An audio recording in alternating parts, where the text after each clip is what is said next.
사람은 누구나 약점이 있죠. 약점이 없는 사람은 없을 겁니다. 그런데 우리 하나님에게도 약점이 있습니다. 하나님에게 어떻게 약점이 있을 수 있습니까? 하나님께서 가지신 약점이라고 우리가 생각하는 것은 하나님께서는 성품상 어떤 것과는 절대로 같이 하실 수 없다는 점이 하나님의 약점이라고 우리가 표현하는 것입니다. 하나님은 거룩하신 분입니다. 거룩하신 하나님이시기 때문에 거룩하지 않은 것, 특별히 우상숭배와는 우상과는 하나님께서 어떤 경우에도 함께 하실 수 없습니다. 자, 하나님은 절대로 우상을 용납하지 않으십니다. 나 외에는 다른 신들이 있으면 안 된다고 말씀하셨습니다. 그런데 만약 누군가가 하나님을 섬긴다고 하면서 우상을 마음에 끌어들이거나 또 성전에 끌어들이면 하나님께서는 어떻게 하십니까? 하나님께서는 떠나십니다. 왜 하나님께서 떠나시는 것 말고는 다른 선택지를 안 가지시겠습니까? 안 가지십니다. 그것을 우리가 하나님의 약점이라고 그렇게 붙여보는 것입니다. 에스겔서에 보면 하나님께서 한참 이스라엘 백성들이 타락하고 우상을 섬길 때 심지어는 성전 안에 우상을 설치해 놓고 성전 안에 온갖 그 악한 것들을 이제 벽에도 그려 놓고 거기서 막 이렇게 음란한 그런 우상 숭배 행위를 하고 있었던 것을 하나님께서 에스겔에게 보여주시면서 이 사람들이 이러니 내가 성소를 떠날 수밖에 없다라는 참 우리들에게는 슬픈 말씀을 하고 계십니다. 에스겔서 8장 6절에 보면 그들이 여기에서 크게 가증한 일을 행하여 나로 내 성소를 멀리 떠나게 하느니라. 하나님께서 지금 떠나고 싶으신 것이 아닙니다. 그런데 떠나실 수밖에 없도록 그들이 만드는 것입니다. 우상숭배 때문에 하나님께서 떠나시기 싫은데 떠나시는 것입니다. 이것이 하나님의 약점이라고 생각하는 것입니다. 자, 그러면 그들이 우상을 성전 안에서 섬기고 하나님께서는 결국 사랑하시는 성전을 떠나시는데 어떤 식으로 어떤 과정을 통해서 떠나시는지 에스겔서에 보면 참 그런 그 아픈 내용이 정리가 되어 있습니다. 에스겔서 9장 3절에 보면 그룹에 머물러 있던 이스라엘 하나님의 영광이 성전 문지방에 이르더니, 자, 그룹은 이스라엘 그 성소에서 이제 지성소라고 해서 가장 거룩한 곳이죠. 그곳에 하나님의 영광이 임재해 계시기로 하나님께서 그렇게 이제 정하셨습니다. 그래서 거기에는 이제 그룹이라는 그런 어떤 신비한 그런 그 모양이 하나님의 그 영광을 이제 떠받치고 있습니다. 그런데 그 곳에 계셔야 될 하나님의 영광이 문지방으로 이동하셨습니다. 문지방은 하나님께서 영광으로 계시기로 하신 곳이 아닙니다. 그러니까 이상이 생긴 거죠. 그런 다음에 에스겔서 10장 4절에 보면 여호와의 영광이 그룹에서 올라와 성전 문지방에 이르니 구름이 성전에 가득하며 여호와의 영화로운 광채가 뜰에 가득하였고, 영화로운 하나님의 영광이 지금 뜰에까지 이르게 된 것입니다. 그룹에서 문지방으로, 문지방에서 뜰로.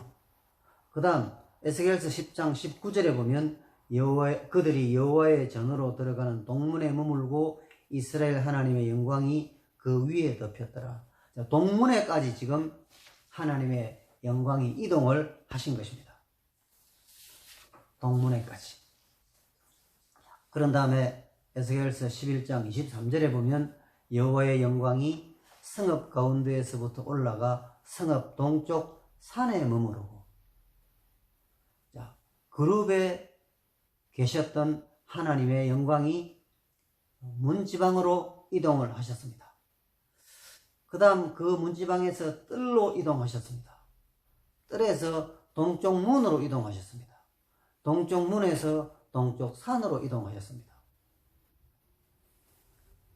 하나님께서는 지금 예루살렘 성전 안에 계시지 않습니다. 하나님께서는 지금 예루살렘 성 안에도 계시지 않습니다. 하나님께서는 지금 동쪽 산에 머물고 계십니다. 왜 이렇게 되었습니까? 하나님께서 그곳에 거하실 수 없기 때문입니다.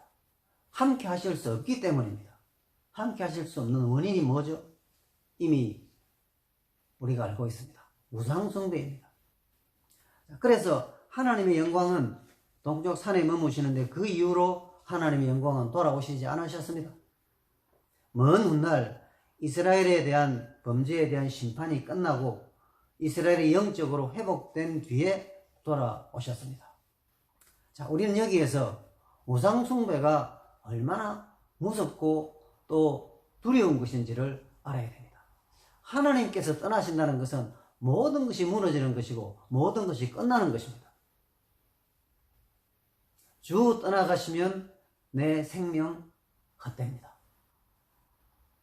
그래서 다윗은 주님이 떠나시지 않기를 항상 갈망하고 항상 기도했습니다.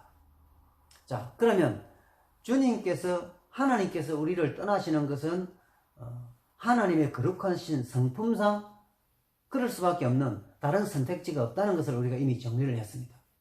그렇다면 거룩해야 되지 않습니까? 하나님께서 거룩하시니까 우리도 거룩해야 됩니다. 즉 우상을 섬기지 말아야 되는 것입니다. 레위기 11장 45절에 보면 내가 거룩하니 너희도 거룩할지어다. 여기 거룩할지어다 이 말씀은 거룩하도록 노력하고 거룩해지도록 힘을 쓰라는 것입니다. 그래서 하나님의 성품이 거룩하신데 우리 신자도 그 거룩한 성품을 공유합니다. 우리도 함께 거룩해지게 되는 것입니다. 그러면 이 거룩이라는 뜻이 뭐냐? 거룩은 분리하는 것입니다. 분리라는 뜻입니다. 이 분리. 그런데 사람들은 분리를 이제 나쁜 곳에 쓰기도 합니다. 사람과 사람을 갈라놓고 지역과 지역을 갈라놓고 어떤 성향과 성향을 갈라놓고 이런 것은 굉장히 나쁜 것입니다. 이것은 안 됩니다. 하나님께서 말씀하시는 이 거룩의 분리라는 것은 죄와 분리, 불의와 분리, 악한 것과 분리, 불신앙과의 분리인 것입니다. 이 분리를 우리가 이루어야 우리가 하나님이 떠나시지 않고 우리 안에 계속 계시고 하나님과 함께 길을 걸어갈 수가 있는 것입니다. 분리되어야 됩니다. 그러면 어떤 거룩이 우리에게 이루어져야 되겠습니까? 몇 가지를 생각해 보면 첫 번째로 거룩한 언어를 써야 됩니다. 언어의 거룩이 이루어져야 됩니다. 에베소서 4장 29절에 보면 무릇 더러운 말은 너희 입 밖에도 내지 말고 라고 되어 있습니다. 더러운 말이 무엇이겠습니까? 분노의 말, 비방의 말, 또 이렇게 조롱하는 말, 사람들의 이 정서가 이렇게 얕아지면서 사람들의 이 말이 굉장히 거칠고 또 악합니다. 이런 말들, 우리 신자는 선한 말, 또 은혜로운 말, 축복의 말, 위로의 말을 해야 됩니다. 그런 말들이 다 어디 있습니까? 하나님의 말씀이 있습니다. 성경을 잘 읽으시고 또 말씀을 묵상하시고 귀담아 듣고 깨달으시면 그 안에 귀한 거룩한 말들이 많이 많이 들어 있습니다. 그 다음 우리가 생각할 것은 거룩한 도모를 해야 됩니다. 이 도모는 뭘 궁리하고 계획하는 것이죠. 그런데 하나님이 없는 사람들은 항상 생각하는 것이 무엇입니까?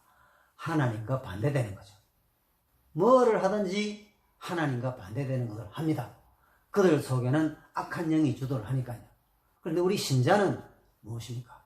항상 거룩한 도모를 해야 됩니다. 어떻게 하면 하나님을 더 영화롭게 할 것인지, 어떻게 하면 하나님께서 더 기뻐하시는지, 어떻게 하면 하나님과 같은 방향인지, 그런 것을 뭘 결정할 때나 뭘 선택할 때나 그리 하는 것입니다. 그리 하고 계십니까? 신자는 그래야 됩니다. 그것이 하나님께서 우리를 떠나시지 않고 늘 우리와 함께 계시게 하는 그런 일이 되는 것입니다. 거룩하신 하나님을 모시고 있기 때문에 우리의 도모, 우리의 생각, 우리의 궁리가 항상 하나님의 그 마음과 생각과 기본적으로 같아지도록 그렇게 이루어 나가는 것입니다. 그런 거룩한 도모가 하나님을 우리 안에 늘 모시는 그런 귀한 방식이 되는 것입니다. 그 다음 한 가지만 더 생각해 보면 우리는 거룩한 목표를 가져야 됩니다. 우리는 주님을 닮는 것이 우리의 목표죠. 주님처럼 되는 것입니다. 주님이 우리의 모델입니다. 그래서 주님께서 걸어가신 길을 우리가 걸어가고 주님께서 행하신 삶을 우리가 행하고 또 주님께서 보여주신 그런 모든 것들을 우리도 세상에 나타내야 되는 것입니다. 그래서 그것이 바로 주님의 뒤를 따라가는 것인데 그것은 나를 부인하고 내 십자가를 지는 것입니다. 우리의 목표는 우리의 십자가를 지는 것입니다. 우리의 목표는 그 십자가를 지고 우리를 부인하면서 주님을 닮아가는 것입니다. 오늘날의 많은 그리스도인들이 누리는 것은 아멘으로 받아들이고 좋아하고 책임과 헌신은 상당히 불편해하는 그런 경향이 있는 것 같습니다. 여러분, 우리가 예수를 오래 믿을수록 우리는 누리는 것보다 더 먼저 성숙한 그리스도인은 책임을 더 먼저 생각하고 내가 하나님 앞에 뭘 헌신할 것인지 뭘 희생할 것인지를 먼저 생각하는 그런 수준을 가지지 않겠습니까? 어린 아이는 항상 자기한테 돌아올 것만 생각하죠. 누릴 거, 즐길 거, 좋은 거. 그러나 우리 성숙한 그리스도인들은 하나님 앞에 내가 뭘 내려놓을 것인지 뭘 드릴 것인지. 그래서 찬송에도 보면 몸밖에 드릴 것 없어 이 몸 바칩니다. 그런 찬송이 있습니다. 바로 어른스러운 그리스도인이 고백하는 그런 고백이 아니겠습니까? 그것이 거룩한 목표입니다. 그래서 이런 목표들을 가지고 살아갈 때 하나님과 우리는 온전히 하나가 돼서 우리의 삶을 통해서 기쁨을 얻으시고 영광을 받으시게 되신다는 것입니다. 자, 그래서 이 거룩한 삶에 대해서 사도 바울이 빌립보서 3장 12절에서 고백한 것이 있습니다. 내가 이미 얻었다 함도 아니요 온전히 이루었다 함도 아니라 오직 내가 그리스도 예수께 잡힌 바 된 그것을 잡으려고 달려가노라. 그렇습니다. 사도 바울도 온전히 이루지 않았고 우리도 온전히 이루지 않았습니다. 그런데 우리는 어떻습니까? 달려갑니다. 우리는 그 표대를 향해서 그 목표를 향해서 그 내용을 향해서 우리는 달려가는 것입니다. 그게 뭐냐? 거룩입니다. 내가 거룩하니 너희도 거룩하라. 하나님의 약점, 하나님의 선택지는 우리가 거룩한 삶을 살기 위해서 힘쓰는 가운데 하나님께서 가지신 그 선택지는 일어나지 않습니다. 하나님은 영원히 우리와 함께 계시고 언제나 함께 계시고 늘 함께 계셔서 그래서 우리와 동행하시고 우리를 인도하시고 축복하시는 것입니다.